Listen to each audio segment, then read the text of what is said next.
Catherine, please. Thank you, Grace. As President, I'm pleased to bring greetings from CFUW National to members and guests attending this meeting, and especially to our three speakers. We're delighted and honored that you can join us this evening. CFUW acknowledges the enduring presence of First Nation, Métis, and Inuit people on this land. We recognize past and ongoing forms of colonialism experienced by First Nations, Métis, and Inuit peoples, and are committed to moving forward in the spirit of reconciliation and respect. I'm speaking from Etobicoke, Ontario, or Etobicoke, the place of the alders in the Ojibwe language. This area falls within the traditional territory of many nations, including the Mississaugas of the Credit, the Anishinaabeg, the Chippewa, the Haudenosaunee, and the Wendat peoples. CFUW members and guests participating in this meeting will be attending from locations from coast to coast to coast that are on the traditional territories of the Indigenous peoples of Turtle Island. As part of our ongoing commitment to truth and reconciliation, I encourage anyone who does not already know on whose land they live to visit www.nativeland.ca. As a settler, I acknowledge this territory's significance for the Indigenous people who lived and continue to live in this region on the shores of Lake Ontario. CFUW is committed to learn more about the issues facing Indigenous peoples. We aim to listen to the recommendations of Indigenous community members and activists on how we can show support and solidarity in fostering relationships and respect between Indigenous and non-Indigenous peoples. Thank you all for joining us this evening. Miigwech. Thank you, Catherine.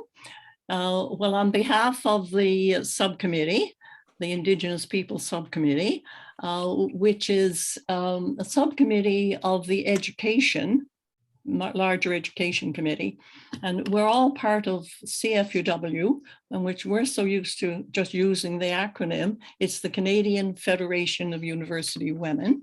So we're really pleased tonight to have our speakers who are all Indigenous and are able to give us the Indigenous perspective on Indigenous education in Canadian schools. And we will find out from them their suggestions as to how it can be improved. And they probably can tell us some of the things that are good about what's here already. So we really look forward to hearing them. Afterwards, Charlotte Aitken will talk to us about our gift to our speakers. It's traditional to give us a gift to our Indigenous speakers, and our gift is in the form of our donations to Indigenous scholarships. So we're really pleased that Charlotte Rigby rather, will be able to do that for us tonight. At the end of the three speakers, we will have a Q&A, and the Q&A will be done through chat or through the raise hand function, either one. So that we have two people who will be managing that. So I now call on Wynne Blair to introduce our first speaker. Hey, Wynne. Thank you very much, Grace. It's my honor tonight to introduce Kelly Brownbill. As an educator on Indigenous issues, she's conducted countless cultural awareness training sessions across a broad range of service sectors, including key staff from both the provincial and the federal governments. She guides organizations in forging more respectful and equitable relationships with Indigenous communities and agencies. For 10 years, she filled the role of peer referral agent for Canada's largest single site employer of Indigenous people. She's also worked with Indigenous communities, both on and off reserve, to develop healthy agency models and to further develop counseling skills with Indigenous clients. Kelly has twice published Indigenous perspectives in peer-reviewed publications on workplace wellness and addiction, and is the senior editor and cultural advisor for Four Canoes, a periodical series of books showcasing individual nations around Turtle Island, and Canoe Kids, a series of culturally inspired children's books. One of her favorite audiences is working with teachers, with all the other groups she manages to work with. Thank you, Kelly. Thank you so much. Bojo, Wabanangakikwe, Indigenous WabizhashiDodem, Migma, Anishinaabe, Kwe and Dowdon, Bukdonjaba, Apatmide, Kwe and Dow. Thank you so much for inviting me here to speak with you, particularly on the subject of Indigenous issues in education. Wynn is absolutely correct that I always want to do the best that I can to support teachers. And when the topic of education was first broached, that was immediately what I thought of. Are not, I don't think, doing enough to support our teachers at all levels of education in adjusting to new curriculum and new ways of knowing within our classrooms. And the teachers are where the rubber hits the road. And so I really wanted to speak with you about how we can start better supporting our teachers and how we can encourage them to do the work that they can do. I always get frustrated here in Ontario. Just recently, there was an announcement, well, not that recently, a few months ago, that after canceling curriculum writing materials, this current provincial government has decided now, as we approach an election, that they are going to address Indigenous content in education and primary grades. And so it never ceases to amaze me how we make these grandiose statements and say we're going to do this change, and no one talks about how we're going to support the teachers. I have spoken with teachers from coast to coast to coast, and one of the things that is very difficult for teachers is the concept of appropriation, the concept of what is right for them to share and what is not right for them to share. And the really good teachers tend to get paralyzed in their desire to do the right thing and their fear of doing the wrong thing. So I would like to speak with you about appropriation, specifically about appropriation in education, but appropriation in general. It certainly is something that I hold near and dear to my heart. My daughter coming up after me is certainly an advocate for understanding appropriation. And so I think that's a great way maybe to start our conversation this evening. So in a nutshell, sometimes I don't have a lot of time to talk to people, and I develop what I call chicken McNuggets on those hot topic buttons. And my chicken McNugget on appropriation is this: participation is not appropriation. Wear beaded earrings, buy Indigenous art, dance at powwow, smudge your house. Participation is not appropriation. So I would encourage everyone who feels called to do those things to be very comfortable to do those things. We cross the line into appropriation where, excuse me, when one of two things happens. When you stop participating and start teaching. So if you came and learned how to make a dream catcher from me and then went and said to all your neighbors, oh, let me teach you how to make a dream catcher, that would be appropriation. Because it's not about a skill. It's not about a certain set of facts. It's about a way of being and a way of knowing. And if you don't come from that culture, then it is not for you to decide what you can or can't leave out of a teaching, what is appropriate and what isn't appropriate to talk about when we talk about dream catchers. So that's the first condition. The second condition is if you make money off of it. So if you charge somebody $50 for a dream catcher and sell them at the farmer's market or something, and you are not from the culture that has dream catchers embedded in that culture, then you are appropriating someone's culture. And it's not just about Indigenous culture, it's about all cultures. One of the examples I use quite a bit because I think people can really identify with it, and I think it's too late for us to do much about it, nor is it for me to do anything about it. But one of the examples I see most in our modern society today is yoga. I have a friend from the culture from where yoga comes from, and she, we see yoga taught all over the place by all sorts of people, none of whom, or not very many of whom, are actually from the culture that developed it. And my friend said that she doesn't practice yoga, but she went with a neighbor to a class, and the instructor was correcting her position and had her hands on her back and used her foot to move my friend's foot. And in my friend's culture, to be touched by someone's foot was incredibly disrespectful and dishonorable. And so that's a tiny little piece of appropriation that got missed. I'm sure that the instructor was incredibly skilled in the poses and all those things, but there's all these hidden pieces of the true culture that are incorporated into everything that we do that get lost if your teacher is not from that culture. So we don't have Indigenous people in all our classrooms. We have teachers from all over the place in our classrooms, and we are encouraging them to teach our culture. We are encouraging the truth. I said that earlier when we were offline before everybody joined the conversation, that we hear a lot about truth and reconciliation. We talk about that a lot, and it's important that we do. But I think sometimes we forget what that very first word is. And that first word is the truth, that everything has to come from the truth. That's always where we start. And the truth is we don't have enough teachers. The truth is we are putting more and more pressure on our teachers to tell that truth. When I went to school, yay, those many years ago, I think the Earth's crust was still cooling. I was taught that, and I'm talking public school here, I was taught that there was nothing here really before Europeans showed up. I was literally taught by my teachers that my ancestors were running around helter-skelter, usually naked, just waiting for someone to cross an ocean and save us. I was taught that my people were conquered. I was taught that my people had nothing to offer and were pathetic. And there's a word in Anishinaabe nagas, which is like pitiful. That's what I was taught my ancestors were. It's categorically untrue. We know it's untrue.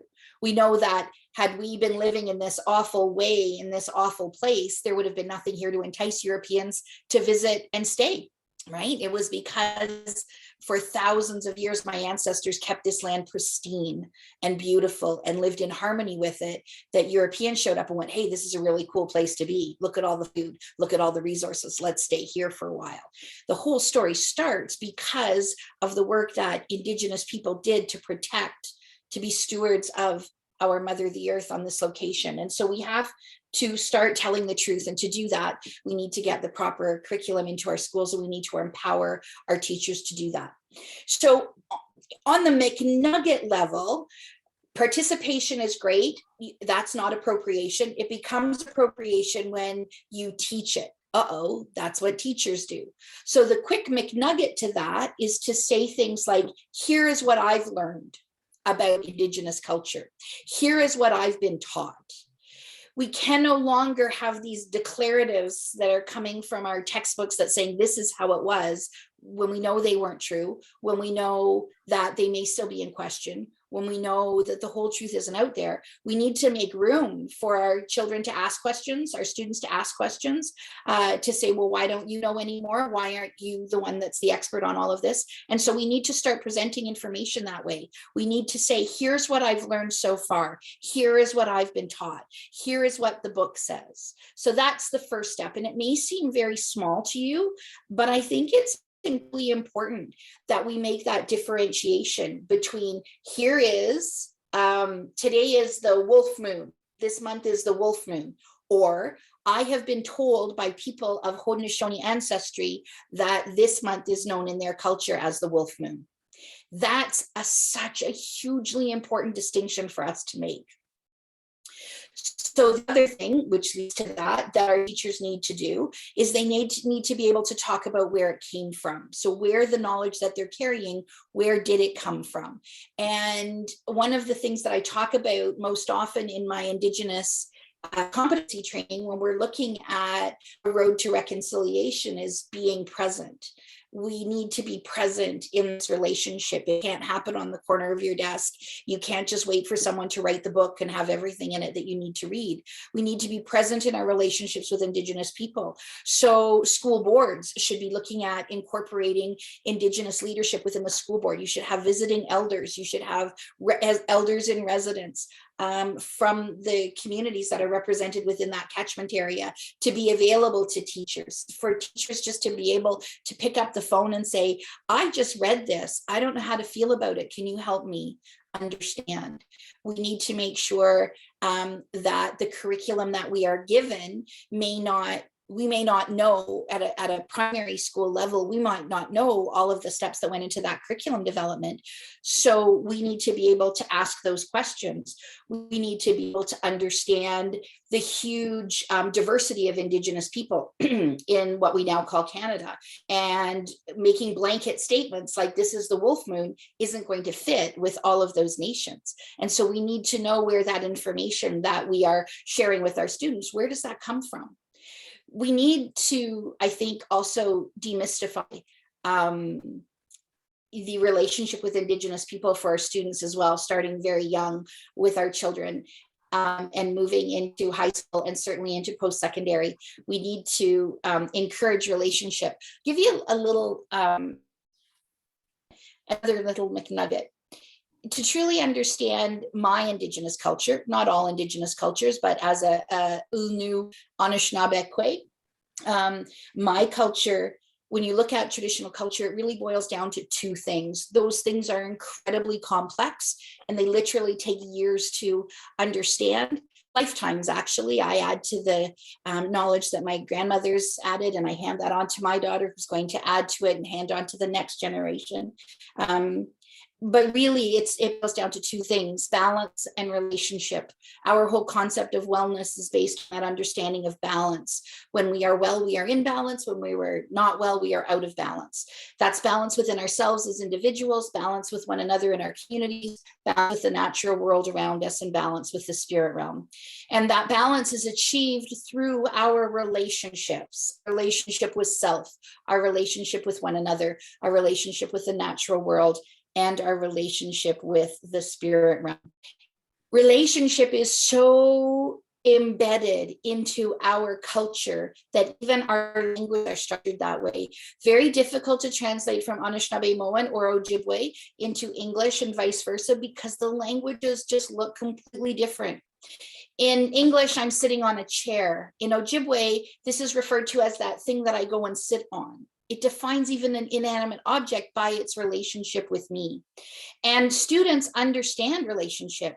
They may not be able to talk about it. They not, our younger students may not be able to have the words to talk about it, but they understand relationship, and we need to give them the tools to create healthy relationships with Indigenous people and stop demystifying. I'm still, reaching people who tell me they still, when they drive through a reserve, lock all the car doors. I don't know what they think is going to happen, but their dad did it, their granddad did it, and they're afraid to drive through a reserve, so they lock all the doors. We cannot afford to raise another generation of children who think that they have to lock the doors when they come onto a reserve. So we need people in classrooms. Again, we need elders. We need Indigenous teachers. In our communities, we refer to natural counselors. Those are people who have done extraordinary work in retaining their culture and their way of knowing, and they have those natural gifts that make them approachable, make them accessible. They may not have a degree after their name, but they are perfectly suited to do that work. We need to get those into the classrooms, both to support the teachers and to be able to have relationships with our children as well. So the path, I just realized I'm almost out of time. So to sum up on appropriation, feel free to embrace that culture wherever you live as best you possibly can, but understand that that freedom to participate comes with the responsibility to make sure that you don't cross a line into representing yourself as an expert on that culture. So this is what I have learned. Even my teachers say that to me. If I'm asking my auntie, what's the right way to put the cedar around a sweat lodge, she won't say, do it this way. She will say, this is how I was taught, or this is what I have learned.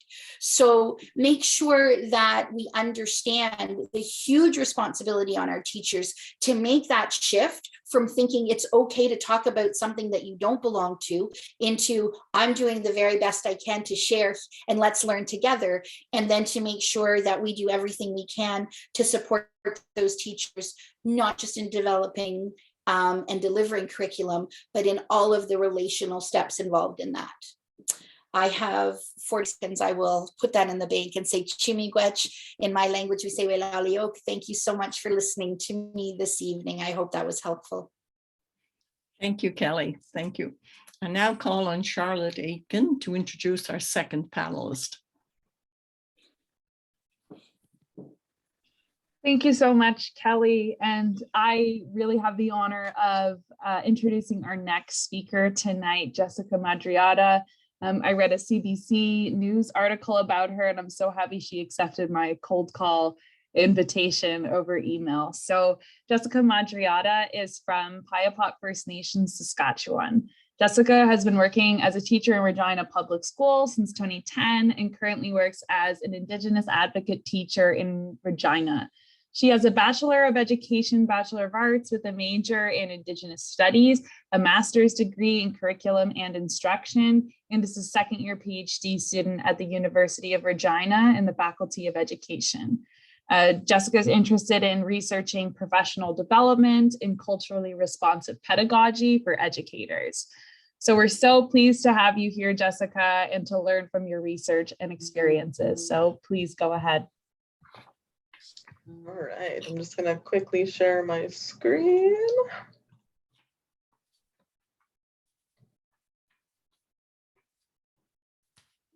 All right, can everybody hear me okay?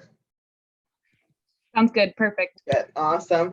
All right, so I just wanted to start by thanking you for inviting me to participate in this session, Indigenous Perspectives on Improving Education on the Plan to Reconciliation.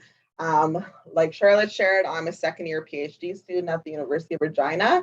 And so I'm really interested in looking at this idea of teacher professional development, specifically in culturally responsive pedagogy. So that's what I'm going to share in my presentation today. So Margaret Kovacs shares that when we're talking about our research as Indigenous researchers, it's really important that we situate ourselves in the work, so people know who you are. And so, yeah, my name is Jessica Madiratta. My Cree name is Dancing Red Thunderbird Woman. I'm Cree and Soto on my mother's side, and I'm Polish on my father's side. I come from Piapot First Nations, which is a community about 20 minutes out of the city I grew up in and currently live in, which is Regina, Saskatchewan.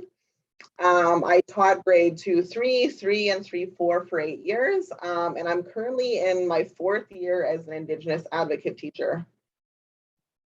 I thought I would share a little bit about what my job looks like because it is a unique position.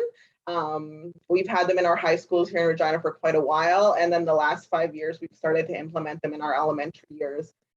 So primarily I get to attend school-based team meetings that are about Indigenous students to figure out how we can best support them academically, culturally, all those sorts of elements.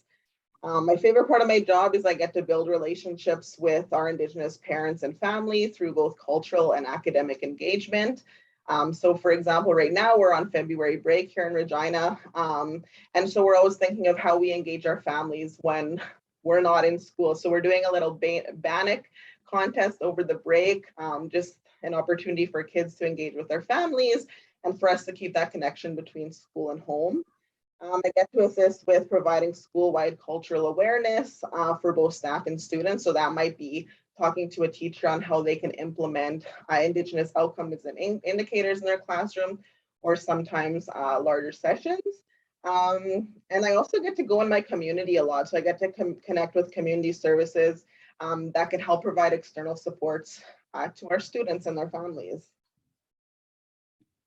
So I just thought I would start with this graphic. I really like this graphic for explaining what culturally responsive teaching looks like. And I want this to be really practical in the sense of like, what does this look like really in an elementary school? I work in a pre-K to grade 8 school. And so there's 8 competencies for CRP, it's as short. So the first one is reflecting on one's cultural lens. So for example, the way that I just shared that I'm Cree, Soto, and Polish, you know, that's something for me to reflect on to be a culturally responsive teacher. recognizing and redressing bias in the system, drawing on students' culture to shape curriculum and instruction, which is really what I'm queuing in on my PhD research, bringing real world issues into the classroom. Teaching grade 2 and 3 people often would ask me that, what does that mean to bring a real world issue to kids that are 7, 8, 9 years old? And so the community I'm from, we don't have clean drinking water. And we know that's an issue that plagues Indigenous communities all across Canada. And our students come from reserves. I work in a school with an over 85% Indigenous population. So that was the type of real world issues we were bringing into my classroom when I was teaching. Modeling high expectations for all students. And again, I work in a low income community. And so it's really important that we're still modeling those high expectations. And again, that comes back to those biases. Promoting respect for student differences. One of the things, like, again, I get to do with my job, collaborating with families and the local community. And then communicating in linguistically and culturally responsive ways. So the first thing I want to talk about it, and Kelly had brought this up in her part as well. We are so blessed in Regina Public to have an elder in residence program. And so I've had an opportunity to work with several elders. I've been at my school, this is my 12th year. And so I've got the opportunity since I started there to work with elders. And so this year, in the last couple of years, we've had Elder Diane Cashwadam. She comes from my home community, which is really cool. And she's a pipe carrier in our community. And so what does that look like in the schools for when she comes in? So we get her once a week. I would love to have her every day or at least more than once a week, but we really enjoy our once a week we get with her.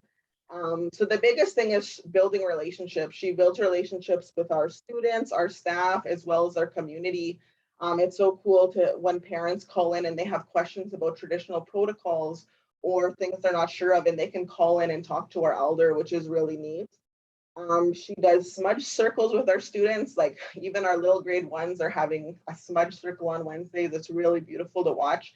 And of course, those are kids that have written permission from their families to do so. She does classroom presentations. So for example, if someone's doing storytelling, they might invite her in to do something like that. She works with small groups, such as our grade 7, 8s. They're all going to be transitioning to high school next year. And so she's a part of that transition plan for them, talking about what that might look like at a high school level, because she works in both elementary and high school. The cool thing is when our kids go off to high school, they're also going to have an elder there as well. In this picture, she's doing some medicine wheel teachings on our playground. We have a physical medicine wheel that's painted on our playground and some rock structures. And she does teachings out there. We smudge out there. We have circles out there. It's a really great space. And then the other thing is that she's our advisor. So once a week, we also have a meeting where we talk about students that maybe aren't attending or struggling. And she also just advises us on things that we might do that, you know, that aren't a teacher, not from a teacher perspective, but from a community perspective. So really grateful about this program. And again, really a culturally responsive way to work with Indigenous students. The other thing I wanted to share, so we have at our school, we used to be called our equity group. This year we're called the Wakotawin group, which is just meaning like working together. It's interrelatedness, a relationship. And so we came up with this plan so that all the classes were focusing on an element of Indigenous content every month. Another great position that we have at our school is an Indigenous studies teacher. And so we said, like, okay, what's your year plan? So he told us what his year plan was. But now instead of him just teaching that, the teachers are also promoted to teach around other subject areas that are not just Indigenous studies. And again, that just normalizes teaching Indigenous history in other areas that aren't just Indigenous studies. And so for September, with Orange Shirt Day, you know, we do teaching all about residential schools. And again, because we have such a high population of Indigenous students, residential schools have really impacted our community. We have staff that have attended a residential school.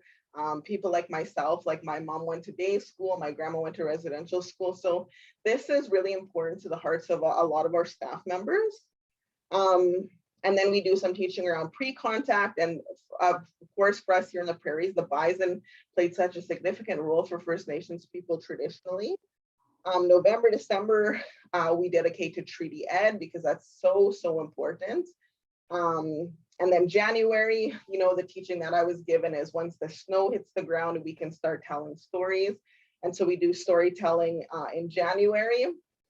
We also have a large population of Métis students, and so we do learning all about the Métis for February. We do an Indigenous role models.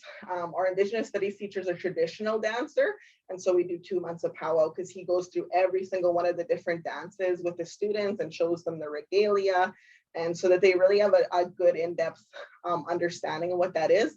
And also in Regina, we have a huge powwow in April, so it just fits really well with our kids that are going to the powwow, learning about that in their classroom, and then going to see it in their community. And then of course, June is Indigenous History Month. And so our committee loves planning for this month as well.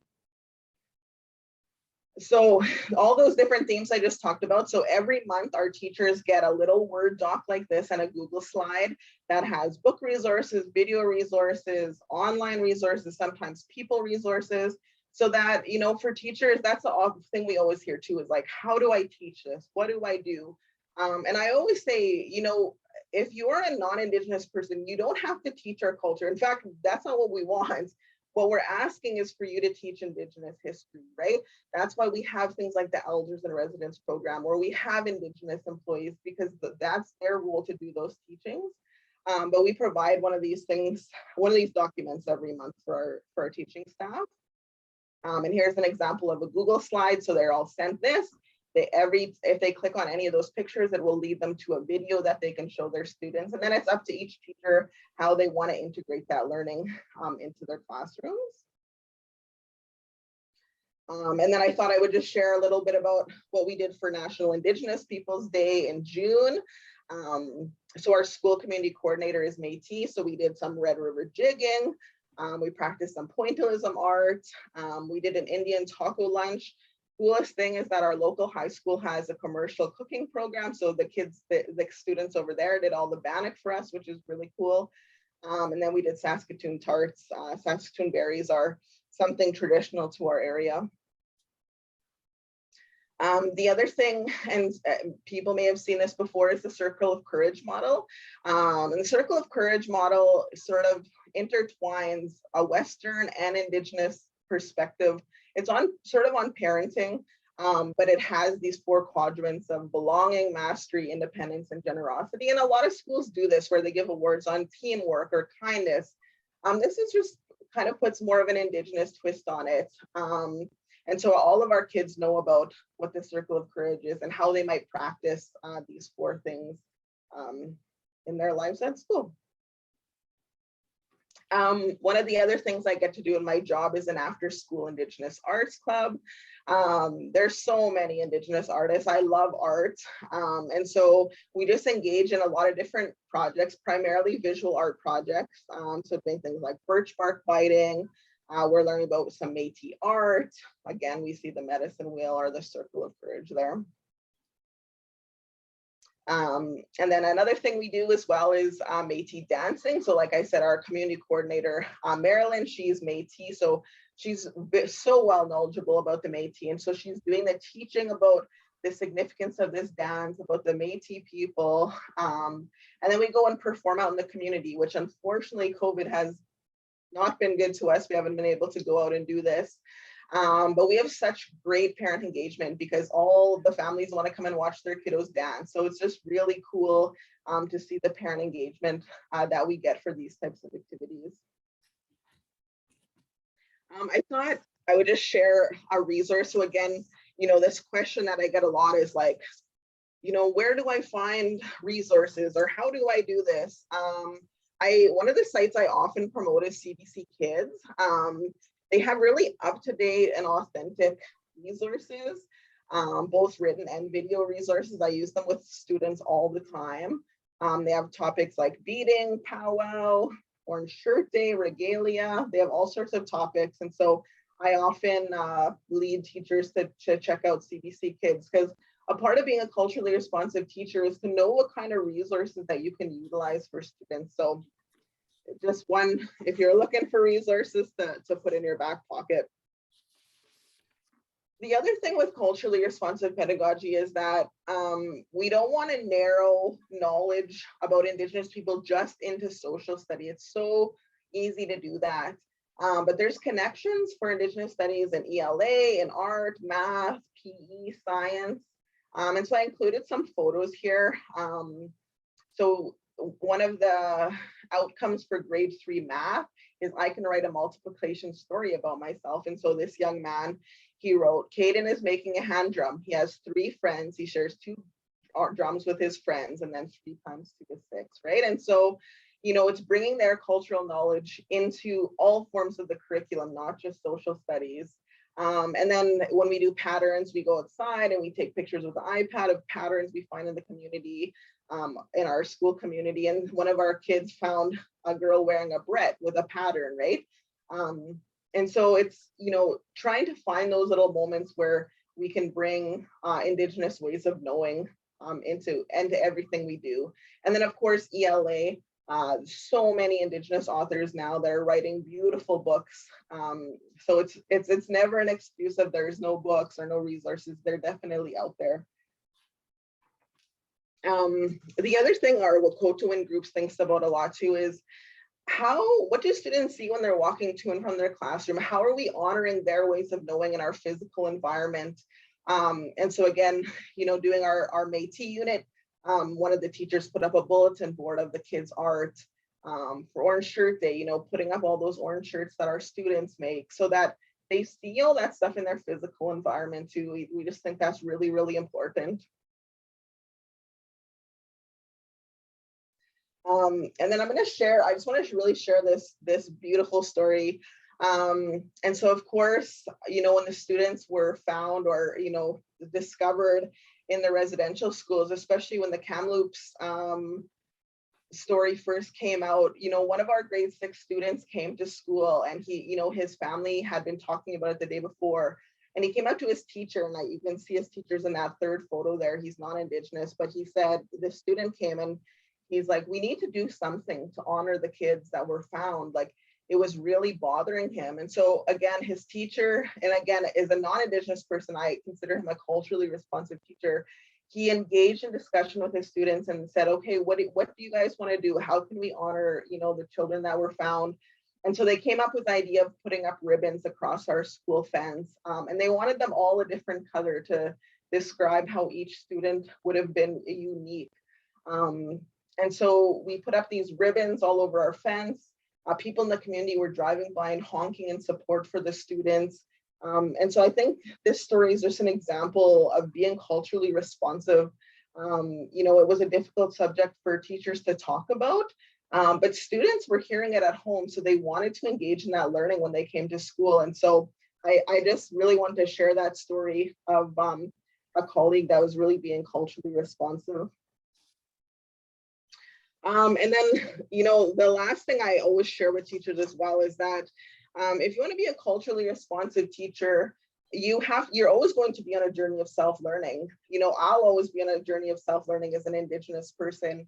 You know, it's so cute sometimes when I listen to my elder speak and she'll say, like, she says, oh, I don't know anything. I don't know anything. But, you know, meanwhile, she's just this wealth of knowledge. But if you want to be culturally responsive, you have to always be learning. And so I just shared a few resources here. Firekeeper's Daughter is a fictional book, but you'll learn so much about Indigenous ways of knowing by reading that story. All Our Relations by Tanya Talaga. It's almost like a history book, but it's beautifully written. And I got the other Indigenous advocates together with some school admin, and we read this story together, and we had some really important discussions about it. And then last, also being a culturally responsive teacher also means being critically conscious. So actively being involved in anti-racism. And so this book is anti-racist. It's actually a book you can use with students, but you can read yourself as an educator. I'm probably getting close on time, but I shared my contact info there. I'm pretty active on Twitter, and me and another Indigenous teacher, we share another Twitter account called IndigTeach. Yeah, and I think that's it. That's all I got. So thank you. Thank you very much, Jessica. We really enjoyed your presentation. And I'm now going to call on Heather Foss to introduce our third panelist. Heather. Thank you. It is my honor to introduce Michele-Elise Burnett, Metis Algonquin Bear Clan. She is president of Kakekalanicks, an Indigenous arts and consultancy company which helps promote and educate Indigenous art and artists to a broad audience. Ms. Burnett is the president of Landscape of Nations 360, a unique national Indigenous education and tourism initiative. Art Park's Indigenous producer of arts, the creator of artistic director of the Celebration of Nations, and the artistic producer of Art Park's annual Strawberry Moon Festival, all providing a far-reaching platform for the community to embrace and honor the unique heritage, diverse cultures, and outstanding achievements of Indigenous peoples. Michele-Elise has been very involved in several Indigenous public installations over the past few years. She served as co-advancement director and inaugural unveiling producer for Landscape of Nations, the Six Nations and Native Allies Commemorative Memorial at Queenston Heights. In addition, Michele-Elise conceptualized and oversaw the building of the Native American Peace Garden installation at Art Park in Buffalo, as well as producing a 65-minute Indigenous site reactive audio journey along Art Park's trails called Her Moccasins Talk. Michele-Elise started her career in the radio industry. After graduating from Ryerson University School of Radio and Television Arts, she became a third-generation radio business owner in an industry pioneered by her father and grandfather. Later, partnering with her mother, she owned and operated the most powerful signal in the Niagara region, Spirit 91.7 FM radio. The accomplished mother-daughter team were the first Indigenous people to be granted 2 private broadcasting licenses in Canada. Ms. Burnett applied her radio experience in sales, marketing, production, and event planning to Landscape of Nations 360, which has been entrusted by several Niagara partners to help curate, develop, and implement Indigenous experiences, educational programs, events, and site tours. In 2018, she was the recipient of the Cultural Arts Award from the Greater Niagara Chamber of Commerce Women in Niagara for her success and contributions to the community, and in 2020 was recognized as one of Welland Historical Museum's notable people in their virtual tour. Fiercely proud of her heritage, Ms. Burnett has demonstrated that an individual like her, who is inspired and passionate about making positive changes in our world, can wake up every day and follow and achieve their dreams. A strong proponent of Indigenous aspirations, she fosters a dream to unite, share, and respect each other's nations, and to build a stronger Indigenous future filled with pride, dignity, and honor that will carry on for 7 generations. Michele-Elise. Miigwech, merci, and thank you so much. It is just so wonderful to be able to come into circle with everybody tonight, and I can't thank you enough for the Canadian Federation of University Women for this wonderful invitation. I do want to greet you in my own language, which is Anishinaabemowin, but I do not speak very well, and part of the whole sort of, I guess, colonization breakdown that we've had. But I am taking my Anishinaabemowin classes every Wednesday, and so I'm going to keep trying and working on it. Yeah, there's something that one of our elders actually said, is like, you know, language, it's so important that we keep our language. And it's part of our culture. And it's unfortunately an endangered species, and I'm one of them that's, you know, trying, and I know my sons don't speak either. But we need to put some breath back into our language. And it was just so healing to listen to Jessica and Kelly, and, you know, be able to speak the language and understand the words. And that's what I'm understanding now, is the deep meaning behind our words. It's not just like, this is a chair, or go sit down, like you were saying earlier, Kelly. There's so much more to our language. So we need to put some breath back into the life of our language. So Ani Bojo Kwe, Michele-Elise, Indigenous, Makwadodem, Niagara de Jonjaba, Metis Algonquin Kwe. Endow. I told you that my name is Michele-Elise. You can tell me, Jessica and Kelly, if I did okay. That I'm Bear Clan and I'm from the Niagara region and I'm Metis Algonquin. I'm grateful to be with you this evening, and it's really an honor and privilege to be part of this panel. I've learned so much, and Jessica, if I could be in your class, I would love to be in your class. It just sounded so much fun. I am not, unlike both Kelly and Jessica, I am not an educator in the classroom. So I try to educate through the arts. And that's the only way that I know how to share art culture, is by providing different kinds of platforms to have our voices heard so that our people can be seen, so that people understand, our deep-rooted beauty in our culture and traditions. So what I'd like to do is I'm going to actually put my video on, if I can share my screen.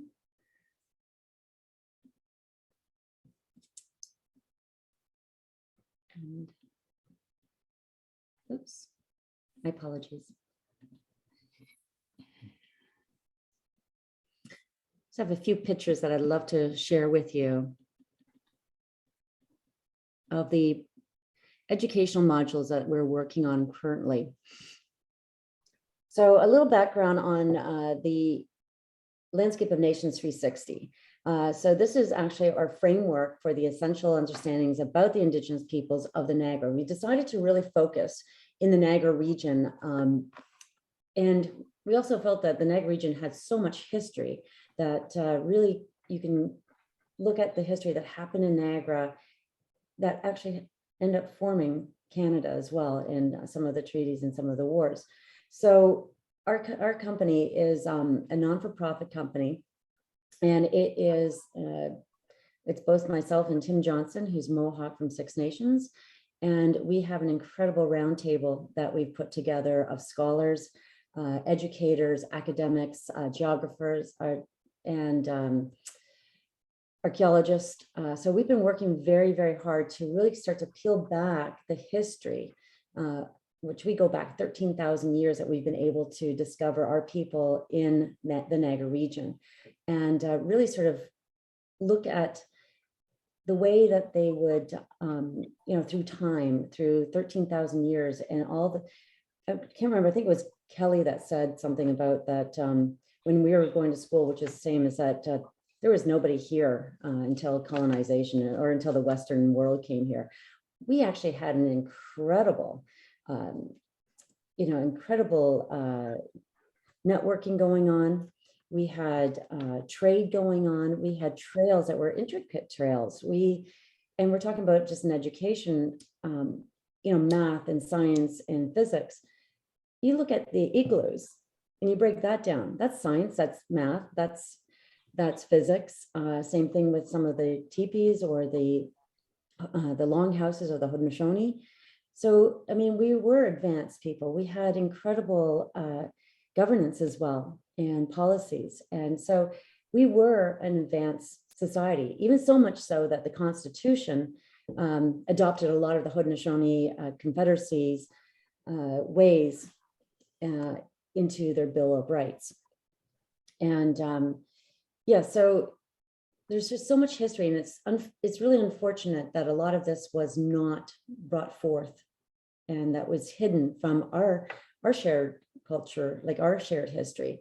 And that's what we're trying to do with the Landscape of Nations 360, is really to start creating and designing, implementing educational programs that convey the deep meaning and significant contributions of the Indigenous peoples, and specifically right now of Niagara, but really of today's of our society, Canadian society.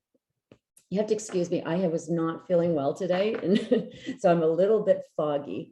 So our organization is building awareness of Indigenous contributions made to the development of Canada, while inspiring and strengthening the Indigenous community of the Niagara region. And we do this through the lens of the empathic traditions based upon the defining Indigenous meta-narratives and practices of the organization, promotes a greater understanding of the Indigenous history and cultures in a very engaging way. So we really try to find these places and spaces that educators, visitors, and even just the general, the greater Niagara region, our community, they can come to these different places and really sort of be part of some land-based educational teachings, to feel comfortable to come to our urban centers that we have. And also to, on the other side, is to actually open up the door so our people also feel comfortable going to a performing arts center, or feeling really proud to be able to go to the Landscape of Nations and see this incredible quarter-acre property that was designed, and see the history right there. And we see a lot of our people go and they have picnics there, they enjoy it. So now they feel like they're part of our history, but they're also part of our contemporary day as well. I was trying to figure out how to do this.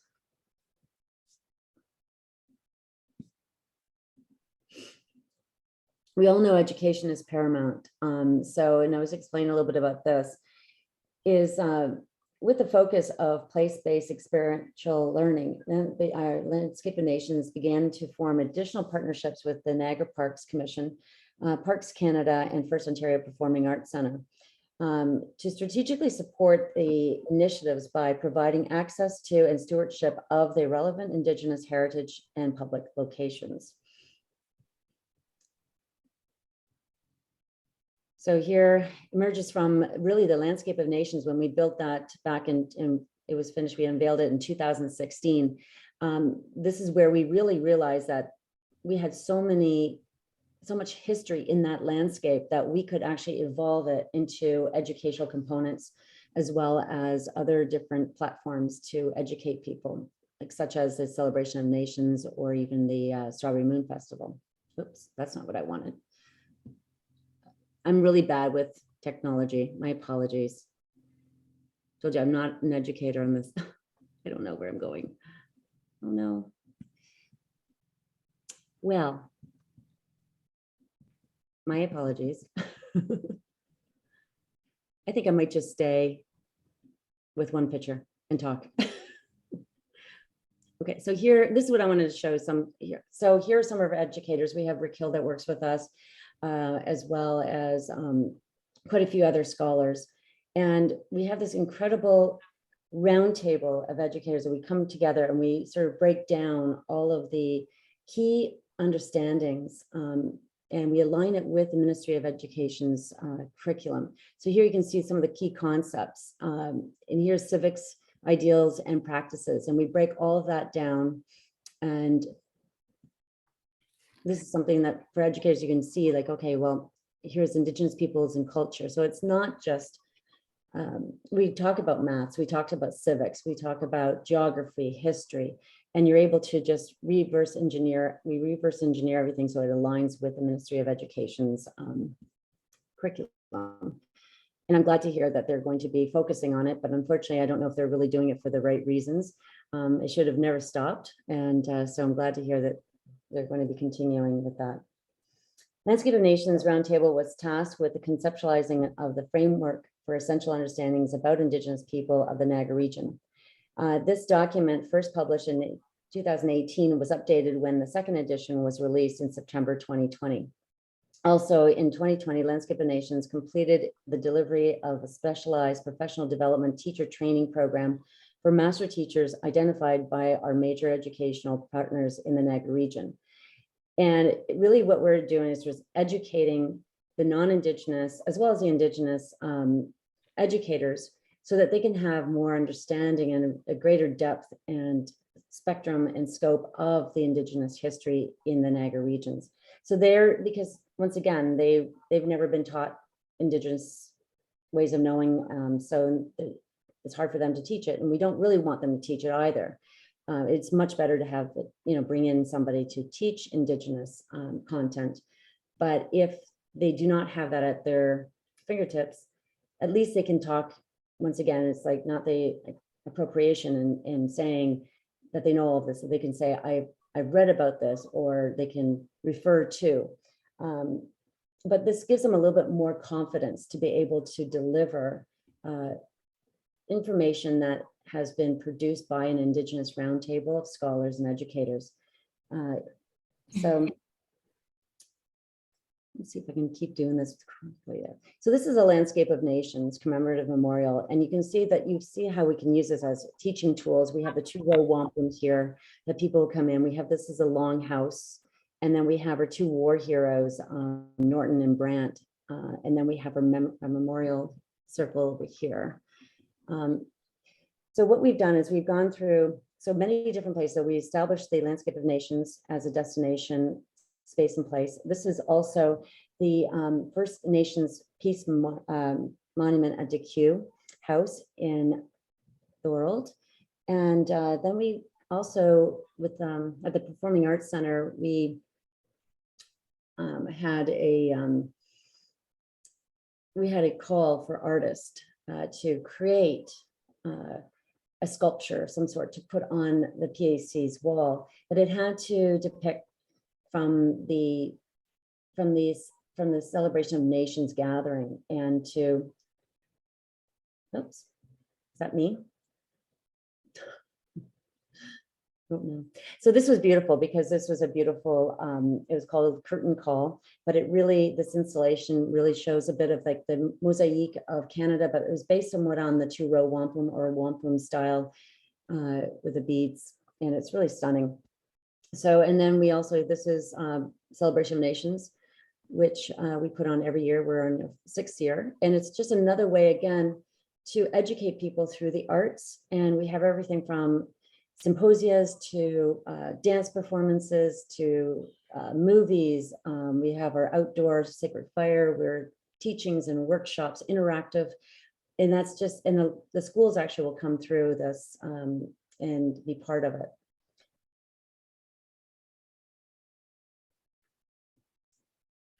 So you can see here, this is part of our roundtable and going through a lot of discussion. So we will bring in educators, Indigenous educators, and teach the teachers from the school board district a little bit more about, let's say this one here is about the wampums and the different kind of wampums, and going to depth of that and having some really deep discussion about wampums. This right here is just, once again, it's our Landscape of Nations. And like Kelly mentioned, until recently, the inclusion of Indigenous history and Indigenous content integrated with any other discipline was virtually absent from the school textbooks. There was very little evidence for very little evidence in the classroom and contemporary events, including Indigenous people's involvement, knowledge, and perspective, and little to no integration into the larger narrative of Canada's history. This lack of access to accurate and comprehensive content and appropriate complementary teacher training about the Indigenous experience led to misunderstandings and even defamation of Indigenous peoples that has persisted for generations. Transforming how and what Canadian students are taught about Indigenous people is a strategic priority for Landscape of Nations 360. The primary objective of this project is to enhance learning opportunities for Indigenous and indeed all Canadians. So Indigenous students have been taught with materials that left them with little to none, no understanding of the world-changing achievements of their own ancestors. And I find that very sad because, like, once again, I said, there's so many things that our people have contributed to the world and the globe.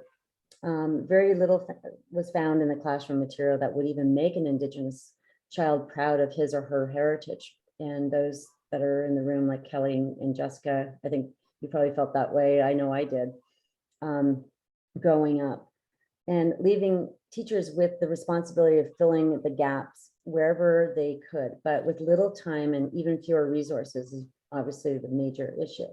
So yet, you know, in Niagara, like I said before, we've inherited this profound and compelling story involving many Indigenous nations that allied with Britain and early Canadians and defended the lands and established a new country. So without proper context and understanding of Indigenous history and culture, most Canadian citizens are unable to fairly evaluate modern issues involving Indigenous governance. rights and authorities, and therefore make an uninformed civic and policy decisions that negatively impact First Nations, Métis, and Inuit peoples. These deficiencies result from a lack of adequate education beginning in the grade schools. So examining our various national histories more completely creates not only a compelling approach for students and teachers, it also fosters the development of a more thoughtful, analytical, and informed citizen on subjects important to contemporary Indigenous peoples. Professional development that meets teachers' needs can help transform teaching on subjects that will benefit from the inclusion of Indigenous knowledge and perspective. Teacher training is therefore the key element of LON 360. So, you know, by conducting our workshops and combining our roundtable scholars and Niagara educators, we're confident that together we will emerge with a rich, dynamic, engaging, accurate, authentic, and powerful and inclusive teacher training program focused on Indigenous subject matters that will set a new training paradigm platform to sustain ongoing professional development, refresher courses, and eventually expand to other district school boards throughout Ontario and Canada. And I'm just in closing, is often people hear me say that our people are presently in a resurgence pendulum with Indigenous knowledge that has rarely been ever utilized.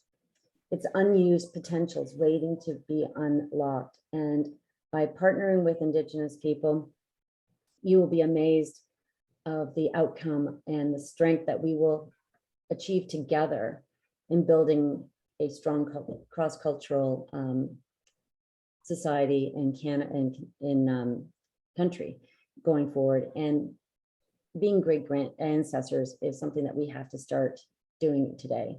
So with that, I say thank you, Chimigwich, and Nyawe. Thank you so much, Michele-Elise. Really enjoyed your presentation. And we're now moving to the next section of this webinar, and that's the question and answer period. So Kathy Wasnick and Charlotte Aitken are going to direct the questions and find them in chat and also on the screen, I guess, for people who are using the raise hand function. So I'll pass it over now to Kathy and Charlotte to handle that. Okay, well, we would very much like to see some questions put into chat. If you could put that in now, and we can direct that to any one of our speakers who would like to respond. So far, we've got a couple of comments. One of them was about the PowerPoints being available after the presentation. We are recording the presentation, so that will be available, as Charlotte said at the beginning, on the YouTube channel. I don't know about the PowerPoints. That would be up to our speakers if they want to share that with us. I actually do have a question for Jessica, and Susan asks, what percentage of the curriculum is focused on Indigenous topics or learnings? If you have any, if you can make an estimate. Ooh, that's a tough one. I guess, you know, that'll look different, of course, by province. So here in Saskatchewan, we follow sort of an outcomes and indicators. And some of our outcomes are specifically Indigenous based or else are indicators. You know, that I would say that is one of the things that, you know, sometimes as Indigenous educators, we want to see more of. The tricky thing is when we make indicators that are just Indigenous, sometimes that others Indigenous people, right? And we want to normalize Indigenous education as being a part of the curriculum. And so one of the arguments I usually make is that, you know, we should be thinking about how to indigenize curriculum, regardless if it's an Indigenous outcome and indicator. So for example, in English language arts, you know, we do have a few that are like teaching identity. So that's so general.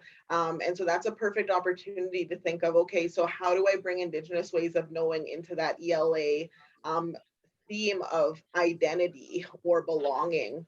I can't give you an answer, I guess, percentage wise, how many are, to be honest with you. because I think I personally look at the curriculum more of a global scale. I'm not just looking for those Indigenous outcomes. I'm thinking about how I'm going to indigenize any outcome, regardless if it includes the word Indigenous or something specifically Indigenous. So. Perfect. And just to follow up, I'm wondering how common the model that your school follows is, in Saskatchewan or maybe across Canada. So how common is, having an elder available for students to speak to? And, I know you mentioned you have quite a high Indigenous student population, but I'm wondering, in areas where that may not be the case, how common is this type of school?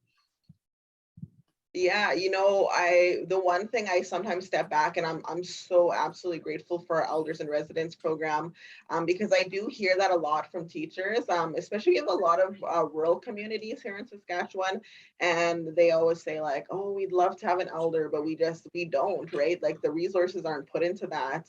And I'm so fortunate that my school system has prioritized that.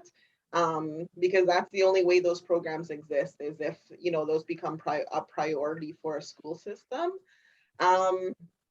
Yeah, it really depends. Like I've listened to presentations from other schools, and they, I feel like they're miles ahead. They might have an elder that works more than one day, and so I've just heard a mix of many things.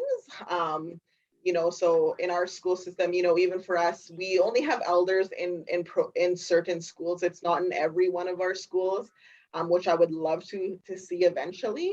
But yeah, I'm more familiar, I guess, with the Saskatchewan or Regina schools, not so much other provinces, but I would love to see elder in residence programs across Canada. Because it's such a beautiful program, and our elder makes such great relationships with our students. We had a raised hand from Michele-Elise Burnett. You wanted to add something perhaps?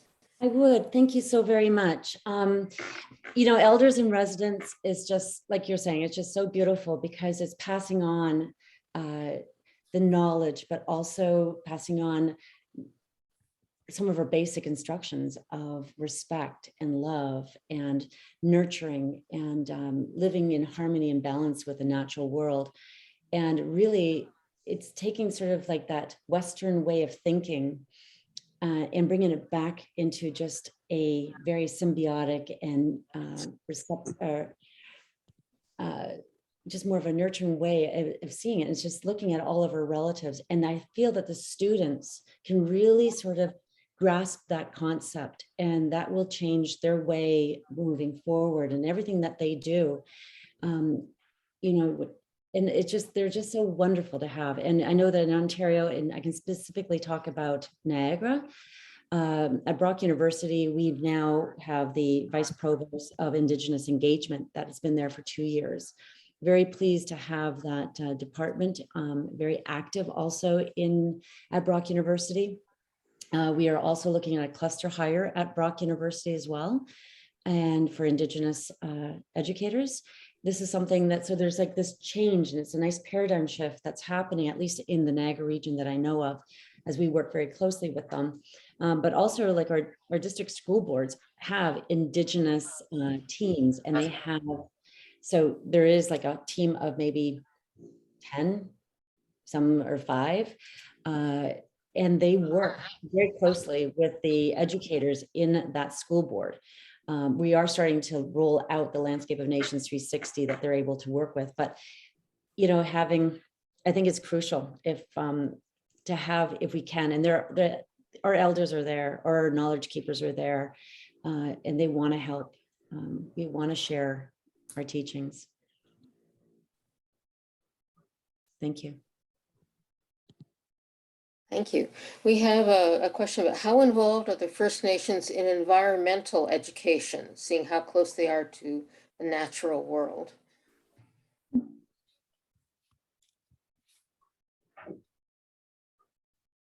Who would like to answer that? Environmental education. You want us just to jump in with an Sure. answer? Sure, why not? Great. So I think the question is why, but how involved are Indigenous people in education from coast to coast to coast? So whether it's the environmental education or any other.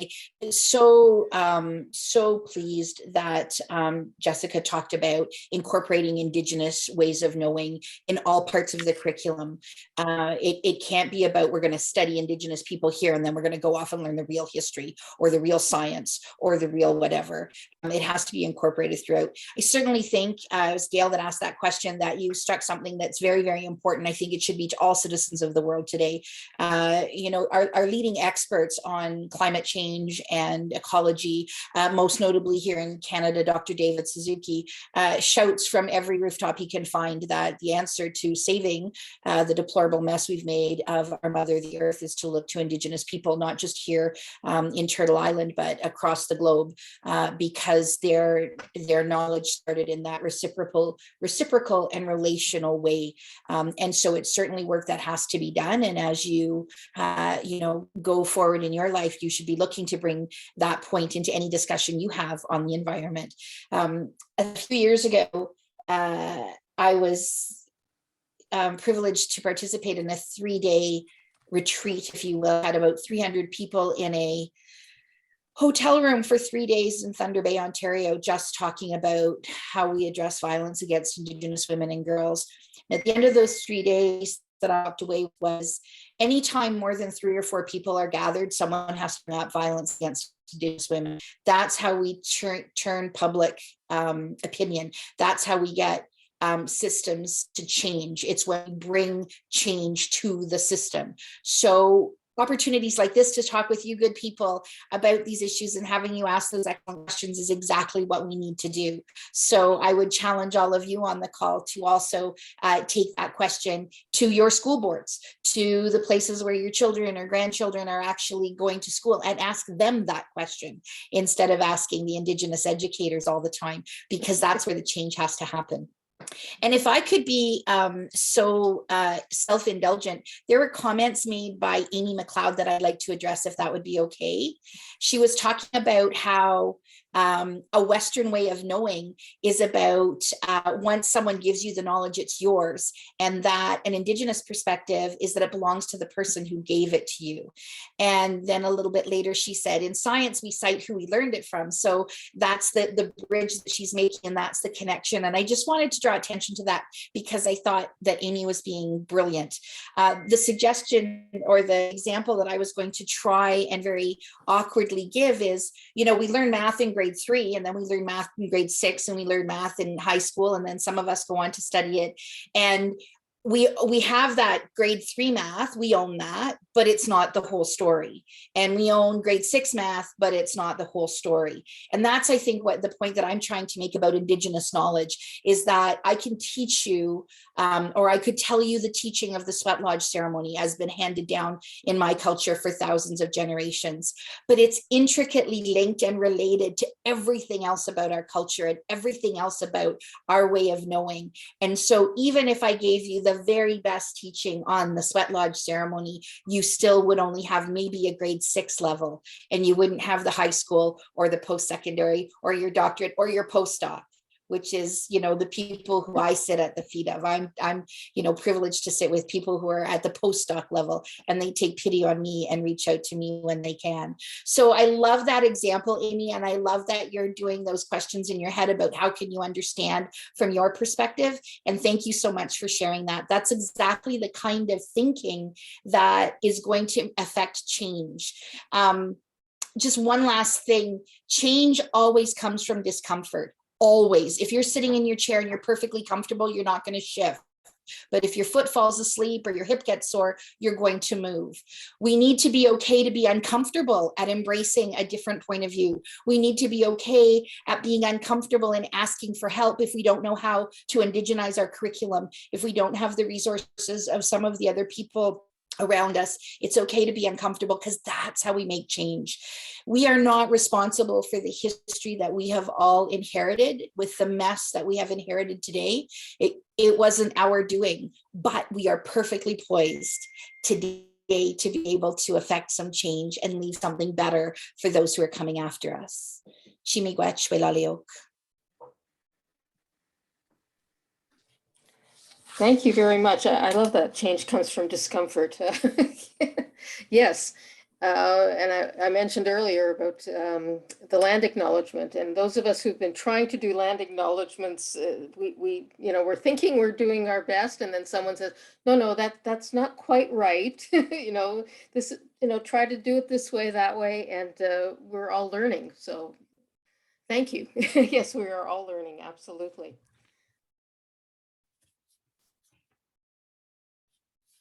There's a question about remedial schools, but Coquitlam, 3/4 of students in remedial school are Indigenous. I don't quite understand that, because I don't know that in Ontario we don't have remedial schools anymore. I mean, we did, 50 years ago, but there is no such thing here now, so I don't understand what that means.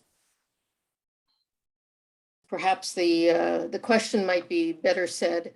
Perhaps Indigenous students, and I would venture children of color, are maybe overrepresented in special education programs. Perhaps that might be the question.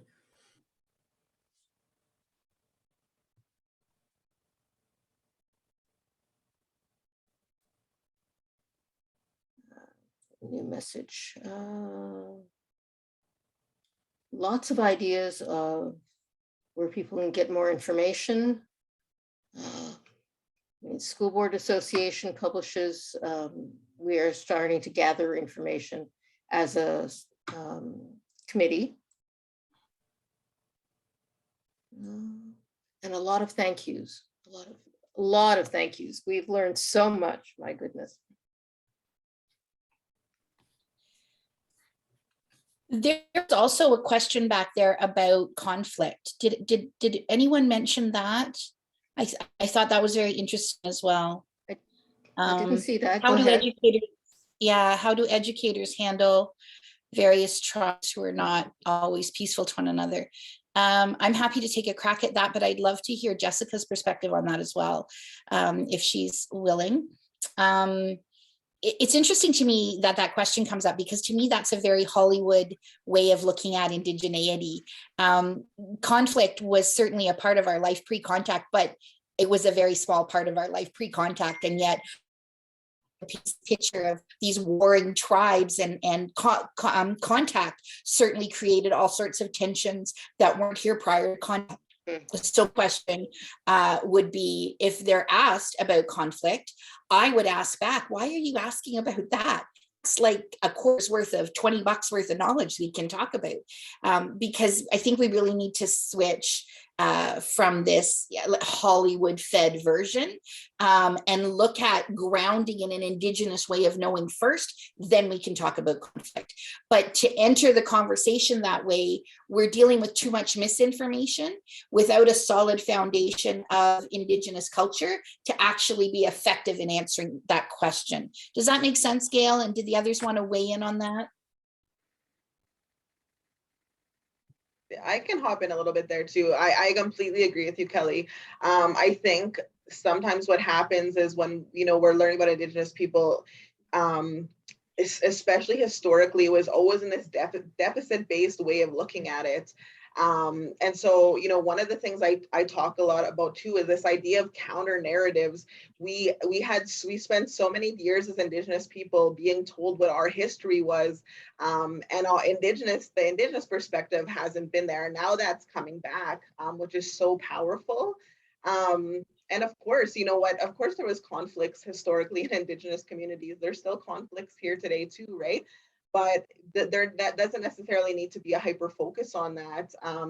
I think, I'll take residential schools, for example, right? A teacher might just teach about all these, negative things about residential schools, but what about all the students that were resilient and all the families that fought so hard for their families? We need to tell those stories too, not always the deficit-based stories. And so I really preach this idea of counter narratives. It's so important to talk about the successes and the celebrations as well. So yeah, I guess that's my 2 cents on that.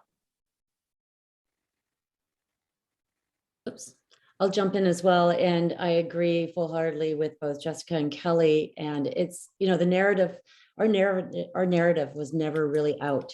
We didn't even know about ourselves. And that's what I was saying earlier, is that there was very little that was found in the classroom material that even made us feel proud.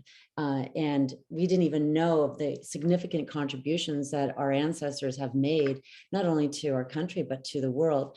And now, like you're saying, it's starting to come out. And it's just so, you know, I think fighting the conflicts, I mean, I think Europeans had conflicts, but everyone has conflicts. It's just how you resolve conflicts, and even the Indigenous ways of resolving conflicts are probably much different than I know it's much different than, let's say, a Western way.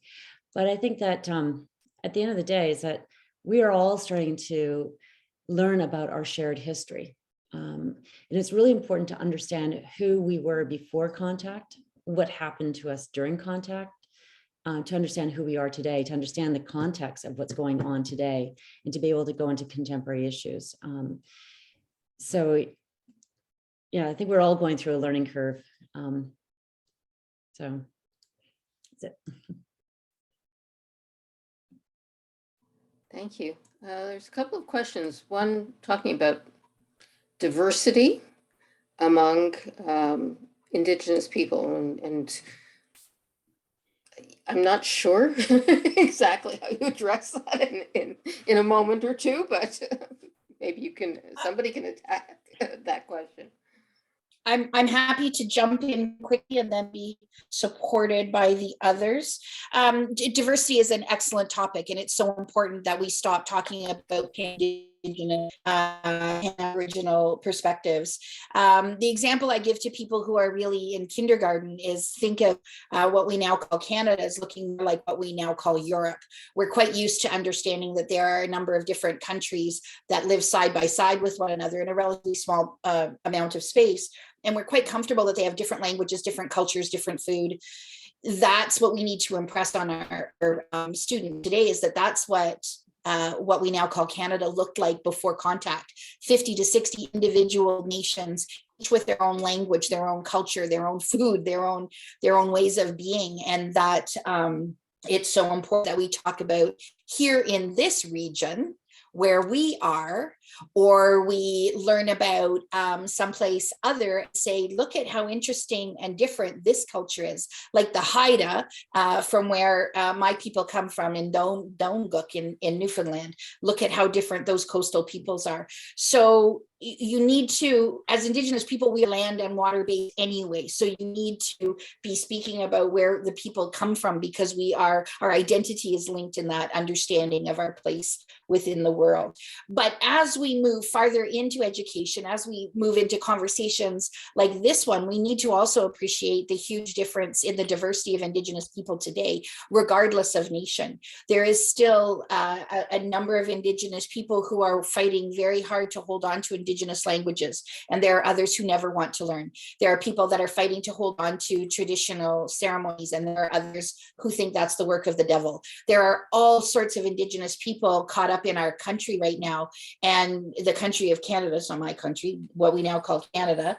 And it's so important that we understand there is no one approach. When I'm working with people who are providing services like addiction counselors or social workers or teachers, I'll say to them, the biggest challenge ahead of you is the diversity of our people. You have a relationship with me and it's going great. You do exactly the same thing with the next person and they don't like you at all and don't trust you and run away. So diversity, there's no way for me to teach you everything you need to know because I don't know it. But the understanding diversity is the key, is understanding that we are different, that we are land-based, and that in our modern society today, we have all sorts of other factors. And so just make sure that you continue to embrace those. Miigwech.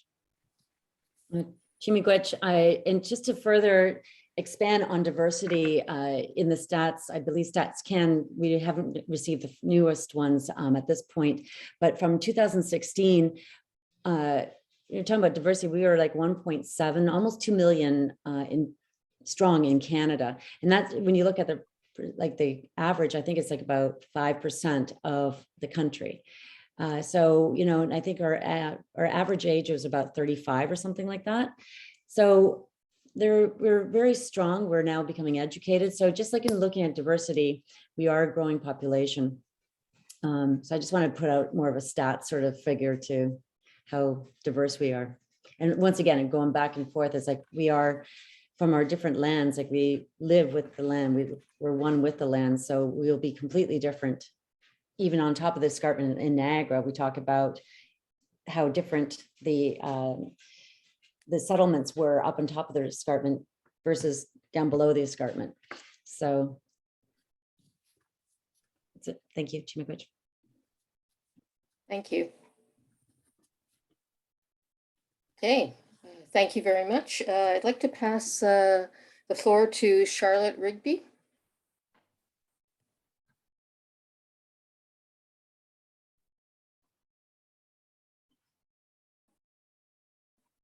Who's here somewhere? Charlotte, you're just muted. If you could just take a look at your screen just to double check.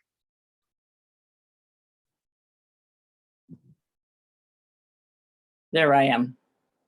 Perfect. Hi. Hi, I found you all. That's great. Thank you. I wanted to talk a little bit about CFUW as supporters of education of women. And start off by saying, I guess, that CFUW has been a pretty active supporter of education and literacy for women for many years now, about 100 years.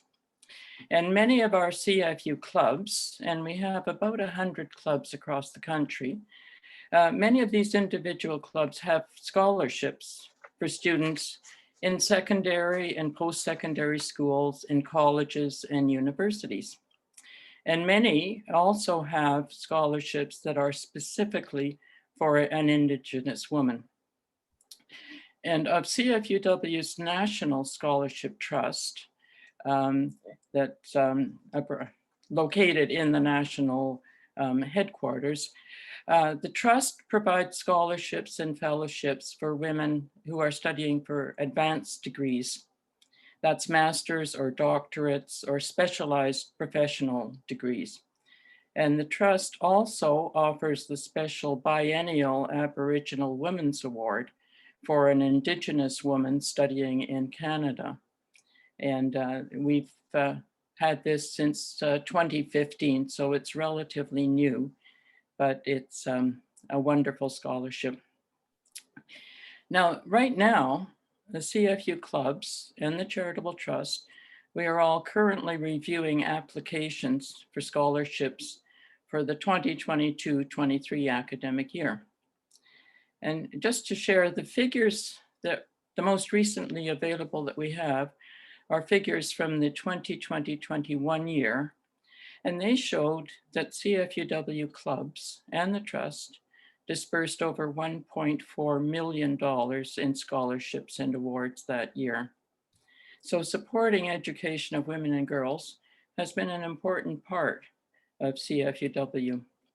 And we're proud to have supported so many recipients who have had outstanding careers and been important leaders in many Canadian fields.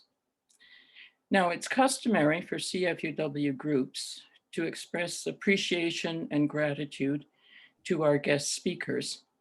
And we suggest that you may like to join us with a donation to support CFUW's special scholarships for Indigenous women.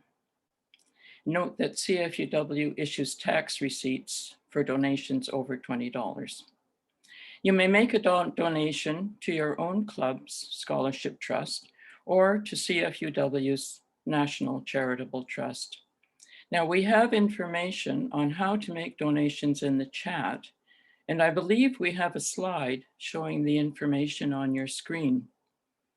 I hope you do, because I don't. In any case, we thank our speakers who have suggested that this would be an effective way to show our appreciation for their time and sharing their wisdom so generously with us. And I think they definitely gave us a wonderful series of things to think about tonight, so thank you.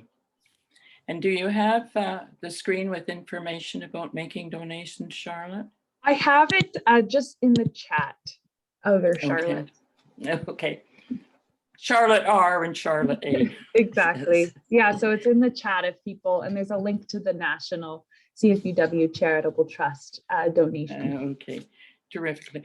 Otherwise, I would suggest writing a check to your own club's scholarship trust or to the CFUW's Charitable Trust. And thanks to the speakers again. This has been terrific, really. Thank you, Charlotte. Thank you for that presentation on our fellowships. I'd like to mention as well that Eleanor Palmer is with us tonight, and it was her Wolfville Club who passed over the money. I think it was around 200,000 to get this Aboriginal, as we called it then, but now the Indigenous fellowship going. So we're very grateful to Wolfville for that. So at this point, I'm going to call on my co-chair of the committee, of the Indigenous Peoples Committee, Sharon Crabb, and she's going to provide a vote of thanks to our panelists for tonight. Sharon?